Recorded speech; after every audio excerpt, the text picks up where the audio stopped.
चाहे द्वैत हो, चाहे अद्वैत हो, चाहे द्वैताद्वैत हो, चाहे सगुण उपासना हो, चाहे निर्गुण उपासना हो, कोई भी हो, हर जगह गुरु महिमा का महत्व है।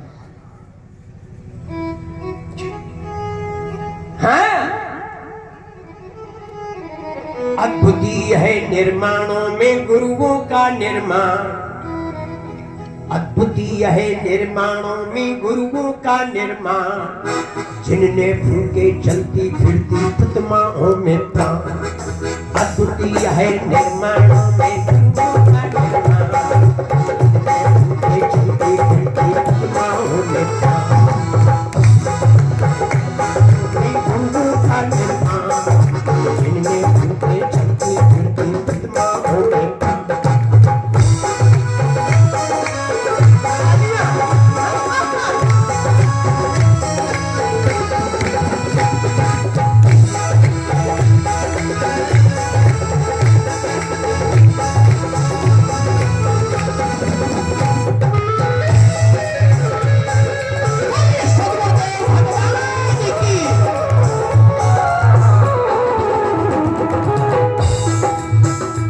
कभी हुई जुबा में तीनों साल, तालियां मेरे जोर से। 1 2 3 4, 1 2 3 4, 1 2 3 4। विश्वामित्र और संदीपन रामकृष्ण निर्माता, विश्वामित्र और संदीपन रामकृष्ण निर्माता, अम्बुलपाल अम्बपाली का जुड़ा बुद्ध से नाता, अम्बुलपाल अम्बपाली का जुड़ा बुद्ध से नाता। चाणक्य की चंद्रगुप्त की अनुपम भाग्य विधाता, हे चाणक्य की चंद्रगुप्त की अनुपम भाग्य विधाता, और शिवा भी थी समर्थ के सपनों के उद्गाता, और शिवा भी थी समर्थ के सपनों के उद्गाता। गुरु के अंदानों की महिमा अनुपम और महान, गुरु के अंदानों की महिमा अनुपम और महान, जिनने भूखे चलती फिरती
गर्मी बिल्कुल खत्म हो गई। साज जोर से बजता है, इसका मतलब ये थोड़ी कि तालियों की चोरी करने लगे। साज की आवाज में जोर से 1 2 3 4, 1 2। दयानंद बन सके की महिमा से। अब आए थोड़ी देर के लिए शब्द हम सामने परोस रहे। दयानंद बन सके मूल शंकर गुरु की महिमा से, दयानंद बन सके मूल शंकर गुरु की महिमा से, बने विवेकानंद नरेंद्र भी गुरु की ही महिमा से। एकलव्य तो धन्य हुआ केवल गुरु की प्रतिमा से, एकलव्य तो धन्य हुआ केवल गुरु की प्रतिमा से। जगत गुरु बन गया देश इस तरह गुरु गरिमा से।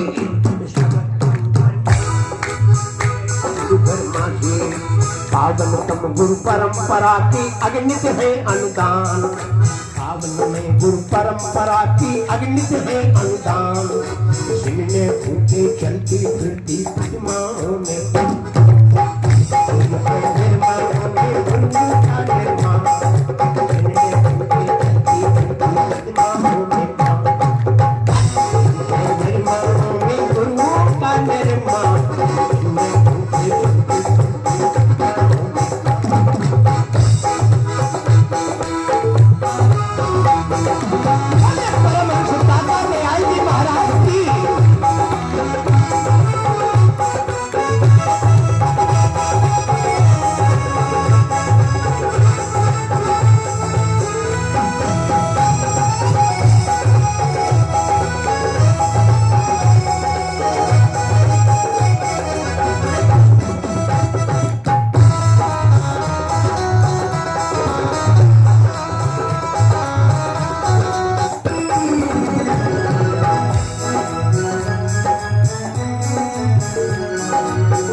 भूमि प्राण, प्रतिमा भूमि प्राण, भगवान की जय हो।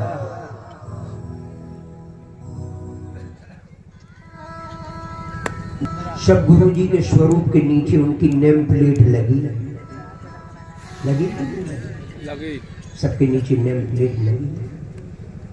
परमहंस दाता दयाल जी महाराज, परमहंस पुरी, परमहंस पुरी, परमहंस पुरी। उनके गुरुओं ने जो भी उन्हें नाम दिया उनके पीछे कोष्टक में लिख दिया परमहंस पुरी। कि परमहंस क्या होता है? परमहंस क्या है? परमहंस को तो ये होश ही नहीं होगा कि हम नंगे घूम रहे कि कपड़े पहन के घूम रहे हैं। उसे ये होश ही नहीं होगा हमने कुछ खाया पिया भी है या बियॉन्ड लिमिट खाए घूम रहे, उसे होश ही नहीं, उसे होश ही नहीं जो परमहंस होगा।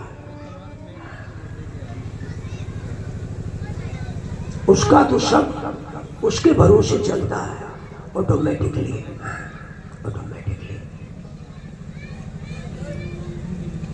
आपने देखा होगा पंपिंग सेट चलते हैं, पंपिंग सेट,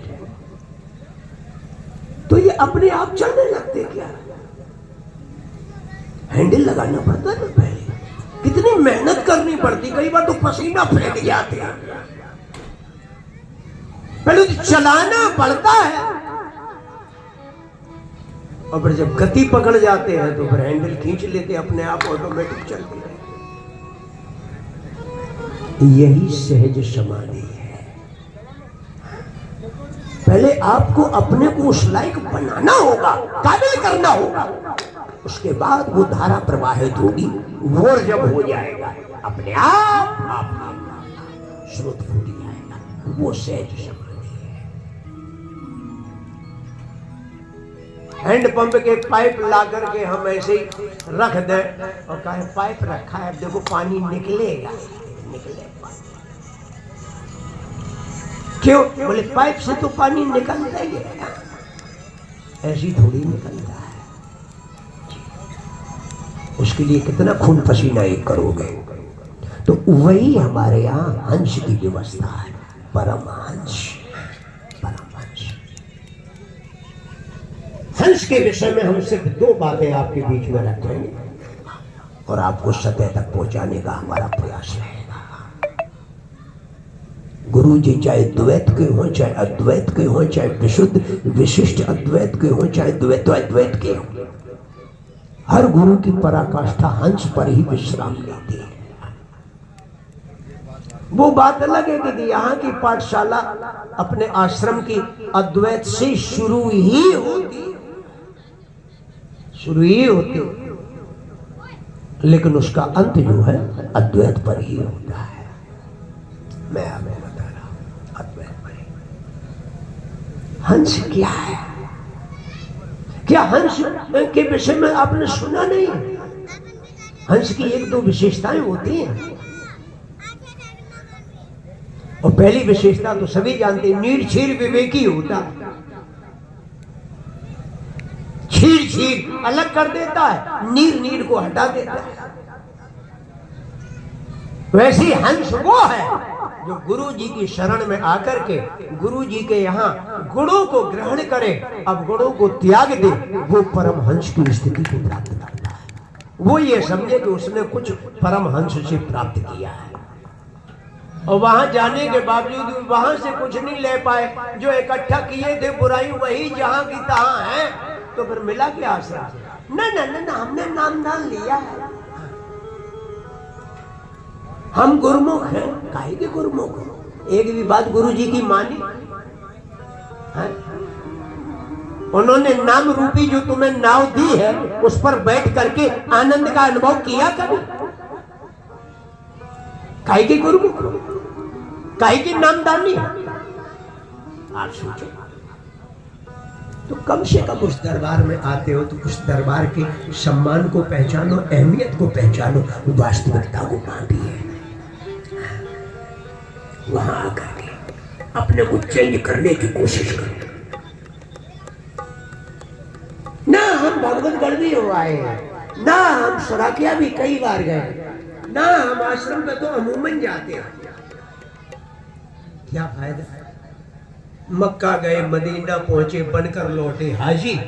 तो पिछली आदत एक न छूटी रहे, पाजी के पाजी। मिला क्या, पाया क्या? सरदार भैया हम गलत कह रहे हैं, बताइए। वहां जाके तो कुछ लीजिए ना, कभी बैठ करके अनुभव किया करो। परमहंस का मतलब क्या है, नामदान का मतलब क्या है, दीक्षा का मतलब क्या है, दक्षिणा का मतलब क्या है। हम अकेले रुपयों की सेवा दे आए, हो गई दक्षिणा, बस। क्या करें, वो आश्रम से जुड़े हैं, गुरुजी शरीर छोड़ गए, लेकिन वो जुड़े हैं तो करना तो पड़ता ही। कोई बोझ है?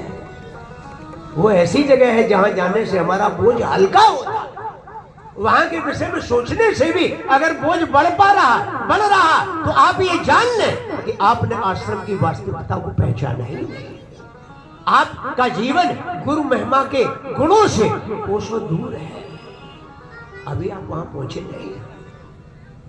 अगर कोई अहम लिए बैठे, इसलिए ना, हंस का मतलब है हमारे अंदर दो तरह की सांस है, दो तरह की।